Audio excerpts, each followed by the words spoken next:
Page 41, intervals and tempo marks. I just will cover them both here, I guess.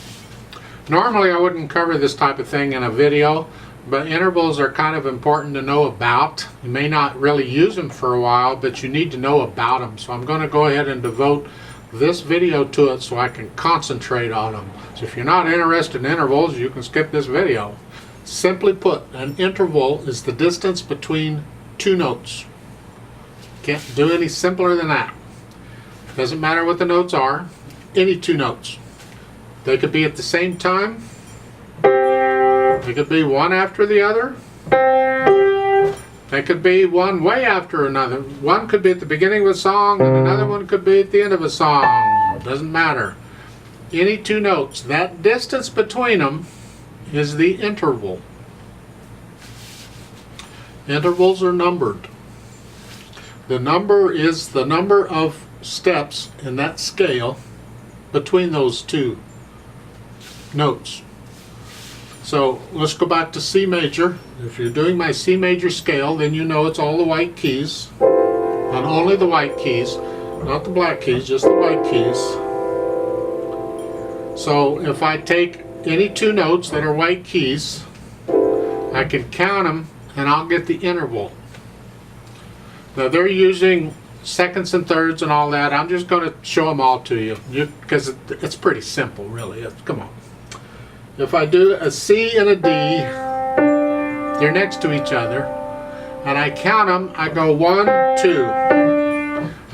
One is always the note I'm on. We don't start with 0 in music. You don't say, I'm going to count the distance between these two notes. You don't go 1, 2, 3. No. Start on the note you're on is 1. 1, 2, 3. You have to include that note. So 2 notes here. That's an interval of a second. Because 1, 2. An interval of a second.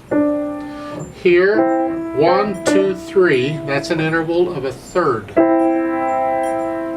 Here, 1, 2, 3, 4. It's an interval of a fourth. You start to see a pattern here. It's pretty simple. Let's just take this note and this note. What's the interval between them? Well, count them. 1, 2, 3, 4, 5, 6, 7, 8, 9, 10. It's an interval of a tenth. I could say, what's this interval? But I don't want to count all that, so forget that. But the point is, you could count them up and figure out what the interval is. That's interval. It's pretty simple, really.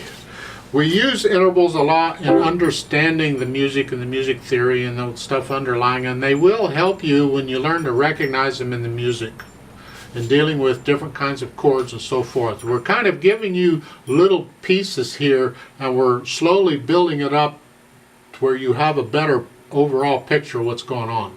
And the intervals are important in that regard. Some people never use intervals to speak of. And that's fine. I'm not saying you'll use them a lot, but I think it helps to understand what they are. If you're talking to somebody and they're talking about intervals, at least you have a fighting chance of understanding a little bit about what they're saying. Right? So in this, you have two different kinds of intervals. We have melodic intervals and harmonic intervals.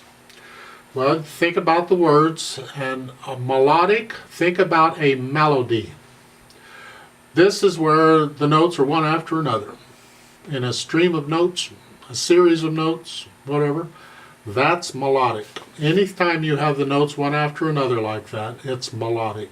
In this first line, the notes are one after another. Whatever, that's melodic interval.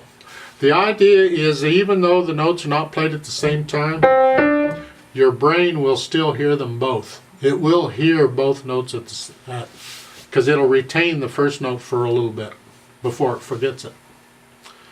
Now, harmonic intervals is dealing with harmony. Harmony is dealing with multiple notes or multiple sounds at the same time. When you hear something, you hear a chord, you're hearing all these notes at once, that's harmony. So a harmonic interval is simply when the notes are at the same time.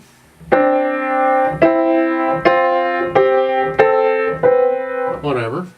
Harmonic intervals, that's all. Just know what they are. Now, a little bit about technique here. For the melodic intervals, one at a time, I'm transferring weight from finger to finger, and I'm just kind of rotating.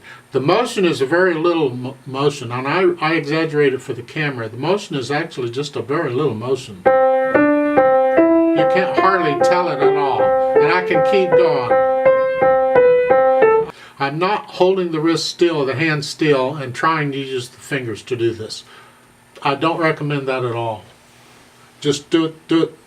Use your weight and just let the weight push the notes down. That's all. With harmonic intervals, it's the same thing, but now you have more than one finger down. You have two. Then lift up, then lift up. You're just changing which fingers are down each time, but the weight is pushing the note down, not the fingers. But that's how I recommend you do it.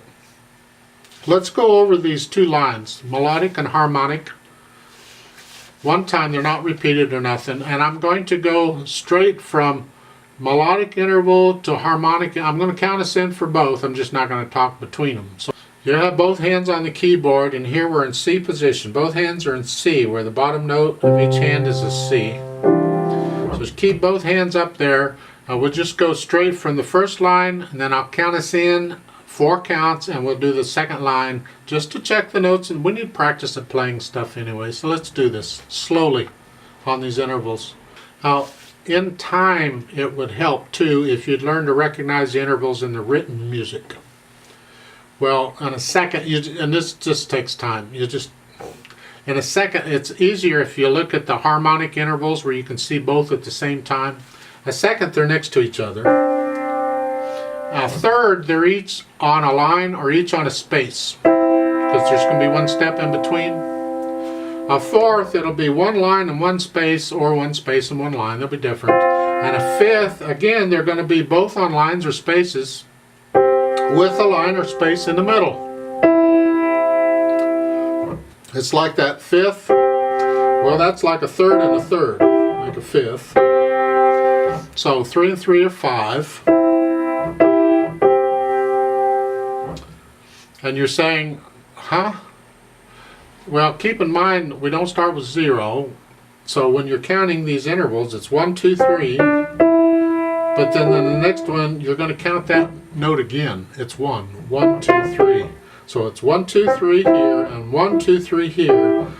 So it's 2 intervals of a third to make a fifth, because we counted the middle note twice. We ended and we began on it. Just keep it in mind. Math doesn't necessarily work out all that well. Music has its own level of math in some cases, and this is one of those cases. So you learn to recognize the intervals. Just keep it in mind, especially if you want to get into transposing. Knowing the intervals and being able to recognize them comes in really handy. So let's try this out slowly. I'll give us 4 counts for the first one. Then we'll stop. I'll give us 4 counts for the second, and we'll play that. 1, 2, ready, go.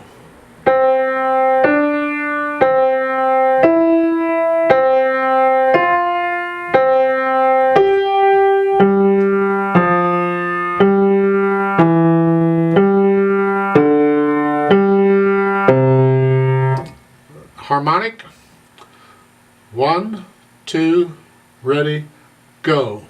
1, 2, 3, 4. 1, 2, 3, 4.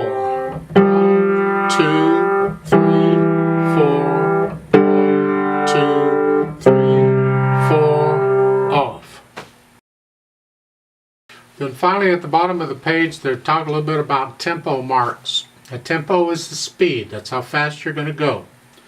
And the tempo's used in most cases, not all, but the words are in Italian, and you'll learn them eventually. You'll see them so much. But these are the kind of words I look for in the previous pieces we've been doing. I say, well, that's not a tempo, it's a mood type thing. Well, these are the tempos I've been looking for. And again, these tempos are not absolute. They're ranges, and How do you feel it? So you'll just have to learn them over time. Allegro to me is fast. Moderato is in the middle somewhere, moderate type. Andante is a nice, lazy, leisurely piece. It's not slow, it's just a nice stroll. And Adagio is slow. And there's faster and slower tempos than this. This is just a few of them, but this is a good start. And there are other tempos that actually sort of mean the same thing as these. So we'll get into those too. It's going to get fun. You just know it is. So that's the tempos. I'll be talking about those as the time goes on.